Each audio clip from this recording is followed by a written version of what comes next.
अस्सलाम वालेकुम रहमतुल्लाह। हिंदुस्तान में जो तालीमी इदारे हैं, स्कूल, कॉलेजेस और यूनिवर्सिटीज़ है, वहाँ अब धड़ल्ले से मुसलमान लड़कों को दहशतगर्द कहा जा रहा है, मुसलमान लड़कियों को दहशतगर्द कहा जा रहा है, इस्लाम के ख़िलाफ़, मुसलमानों के ख़िलाफ़ जहर अफशानी की जा रही है। अभी कल की बात है जब कर्नाटक के एक कॉलेज में प्रोफेसर ने मुसलमान स्टूडेंट को दहशतगर्द कह दिया, जिसकी वजह से उस प्रोफेसर को हटा दिया गया है। लेकिन अब एक और ताज़ा मामला हुआ है और ये मामला राजस्थान का है। राजस्थान के एक कॉलेज में प्रोफेसर ने मुसलमानों को कहा कि मुसलमान दहशतगर्द होते हैं। कुरान में कहा गया है कि हिंदुओं को मारने से जन्नत मिलती है। कुरान में यह भी कहा गया है कि हिंदुओं को मारने की वजह से मुसलमानों का इक़बाल बुलंद होता है। और जब उस प्रोफेसर को पता चला कि इस क्लास में मुस्लिम लड़की भी है, तब प्रोफेसर की हालत ख़राब हो गई, पैंट गिली हो गई और कहने लगे कि इस बात को यहीं दबा दो, बाहर मत कहना, बाहर किसी से तस्करा मत करना, वरना मेरी नौकरी चली जाएगी। लेकिन हसीना नाम की इस लड़की को सलाम कहिए, इनके जज्बे को सलूट कीजिए कि डरी नहीं, खौफजदा नहीं हुई, बल्कि बाहर आकर के इन्होंने बताया कि क्लास में क्या कुछ हुआ और किस तरह जहर अफशानी की गई इस्लाम और मुसलमानों के बारे में। 3 मिनट की हसीना की वीडियो है, लेकिन पूरी वीडियो ज़रूर देखिएगा, स्किप मत कीजिएगा। उसके बाद आगे हम बात करेंगे। हसीना बानो नाम है मेरा, मैं MBR कॉलेज से हूँ, BA फर्स्ट ईयर से। और हिस्ट्री की क्लास चल रही थी हमारी, 150-200 बच्चे बैठे थे। तो टीचर ने बोला कि मतलब बहुत गौतम बुद्ध का टॉपिक चल रहा था। टॉपिक चलते चलते सर ने अचानक बोला कि आपको पता है आफ्ताब ने सरदा के 35 टुकड़े कर दिए और उनको रहम तक नहीं आई। मुस्लिम इतने बेरहम है कि उसने 35 टुकड़े करने के बाद भी उसको रहम तक नहीं आई। फिर ऐसे अचानक पूछ ले यहाँ पे मुस्लिम कौन है, मुस्लिम तो कोई नहीं है। तो किसी ने नहीं पूछा भाई कि हाँ यहाँ पे बैठी मुस्लिम। फिर सर बोलना स्टार्ट हो गए, आपको पता है मुस्लिम ऐसे कहते हैं कि एक हिंदू को मारेंगे तो हज का सवाब मिलेगा और 2 को मारेंगे तो जन्नत मिलेगी। और यहाँ तक कि फिर बोले ये हमको काफिर कहते हैं और ये आतंकवादी है, पाकिस्तानी है और ये हमारे खिलाफ है, इनसे मतलब दूर रहो। यहाँ तक के फिर मैं वहां से उठ गई, बोले कि आप कहाँ जा रहे हो। मैंने बोला आप सर क्या कैसे रहो, ये चीज़ टॉपिक के अंदर चल रही है क्या। तो बोले नहीं टॉपिक में नहीं चल रही, तो मैं आप कैसे कह रहे हो, तो क्या कुरान में लिखा हुआ है। मैंने बोला कुरान में लिखा हुआ, मैं पढ़ी हुई बताओ मुझे कहाँ को लिखा हुआ कुरान के अंदर। तो क्या मैं लाके बताऊंगा कुरान में लिखा हुआ है। तो मैं वहां से निकल गई। जब मैं ऑफिस के अंदर जाके मैंने बताया तो वहां पे भी कोई एक्शन नहीं लिया, बोले यहीं पे बात दबा दो और बात बाहर मत जाने दो। फिर जब मैं कॉलेज से बाहर निकली तो मेरे को मुंह पे मेरे गेट बंद कर दिया, बोले इस लड़की को बाहर मत जाने दो, अगर बाहर चली गई तो हंगामा हो जाएगा, इसको यहीं पे रखो और बात को यही खत्म कर दो। जितने में राजू चौधरी आया, राजू चौधरी ने बोला कि तू अगर थाने जा सकती है तो जा, थाने जाके दिखा, फिर हम तेरे साथ में क्या करते वो तू देख लेना। और मैं खुद कहता हूँ कि तुम मुस्लिम हरामी हो, हराम जाते, ये सब मीट खाते हो और हरामी हो और मोहम्मद पैगंबर साहब की नस्ल हो तुम, तो तुम कभी सही नहीं रह सकते।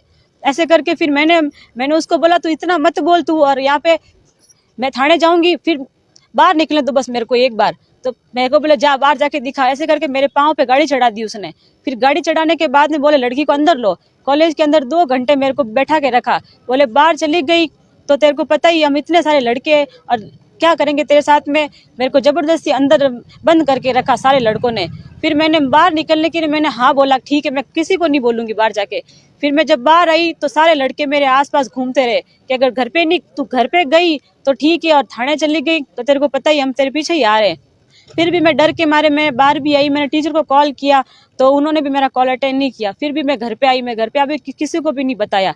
फिर मैंने जब घर पे बताया सारी सब चीज़ बताई तो तालिब भाई ने मेरे से पूछा हुआ क्या, सब बता तू। तब तालिब भाई ने फिर मेरे से पूछा और मीडिया के अंदर उस राजू चौधरी के वीडियो वायरल हो गए सारे। तब मैडम मेरे घर पे आई और मेरे घर पे आने के बाद में जबरदस्ती मेरे से रिपोर्ट तक लिखवा ली, बोले मैं आपके साथ हूँ और मैं आपका एक्शन लूंगी। लेकिन कोई एक्शन नहीं लिया उन्होंने भी।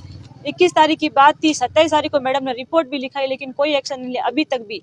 टीचर कौन था, टीचर का क्या नाम? पद्म सिंह। और क्लास किसकी चल रही थी? BA हिस्ट्री की। क्या कुछ मामला है?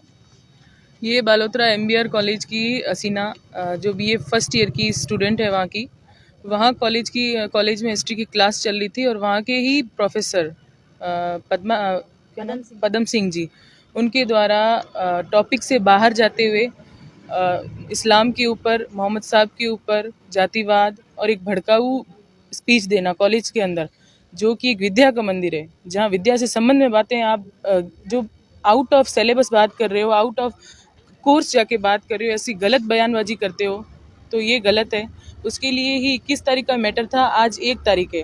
वहाँ पे जहाँ ये केस भी दर्ज करवाने गए, वहाँ भी मैडम ने इनके साथ बुरा व्यवहार किया, फिर भी इनका कोई सुनवाई नहीं हो रही उस चीज़ को लेके आज हम एसपी साहब के पास आए हैं और यहाँ पे हम ज्ञापन देके हमारी न्याय की मांग करने हैं। तो आपने देखा हसीना की वीडियो, पूरा उसने बताया कि किस तरह प्रोफेसर ने क्लास में इस्लाम और मुसलमानों के खिलाफ जहर अफशानी की और कहां के मामले को कहां जोड़ दिया। और इन सब के लिए जिम्मेदार है देश की मीडिया।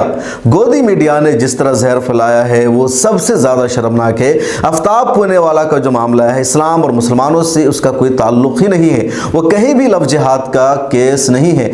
आफ्ताब पूनेवाला एक नंबर का लिबरल था, कम्युनिस्ट था, इस्लाम के खिलाफ उसकी एक्टिविटीज थी, वो गणेश मूर्ति की पूजा करता था, वो लवातत का कायल था, वो LGBT कम्युनिटी को सपोर्ट करता था। ऐसा व्यक्ति मुसलमान नहीं हो सकता, भले वो अपने आप को मुसलमान कहता हो। वो लिव इन रिलेशनशिप में एक महिला के साथ रहता था जो इस्लाम में हराम है, और उसने जो कुछ कत्ल किया कोई इस्लाम से मुतासिर होकर के नहीं किया। इसलिए आफ्ताब पूनेवाले का कोई भी अमल इस्लाम के मुताबिक नहीं था, मुसलमानों के मुताबिक नहीं था। उसने जो कुछ किया वो मौजूदा समाज से मुतासिर होकर के किया, यूरोप की तहजीब से मुतासिर होकर के किया, और लिव इन रिलेशन को जायज़ ठहराने की वजह से किया।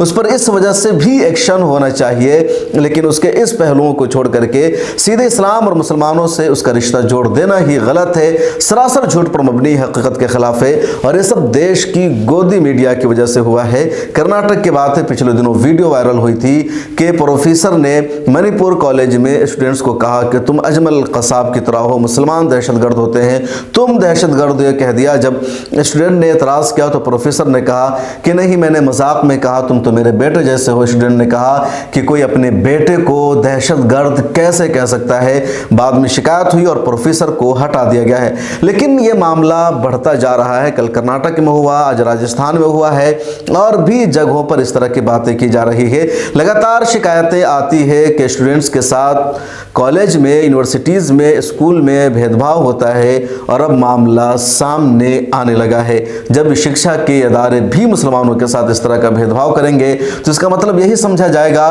कि भारत में मुसलमान बनकर रहना जुर्म बन गया है, मुसलमान होना गुनाह हो गया है। आखिर इतनी बड़ी माइनॉरिटी को, मुसलमानों को, जिन्होंने देश के लिए सब कुछ कुर्बान कर दिया, उनको इस नज़र से क्यों देखा जा रहा है? देश के मुसलमान, देश की लीडरशिप, मुस्लिम तंजीमें, हमारे अकाबरीन लीडर्स क्यों चुप है? क्यों मुसलमानों को इज्जत और वक़ार की निगाहों से नहीं देखा जा रहा है? कमेंट में अपनी राय ज़रूर लिखिएगा, और आपसे रिक्वेस्ट है कि मिलर टाइम्स को सपोर्ट कीजिए। नीचे ज्वाइन का बटन मौजूद है, उस पर क्लिक कीजिए और 89 रुपये पे करके हमारे माहाना मेंबर बनिए।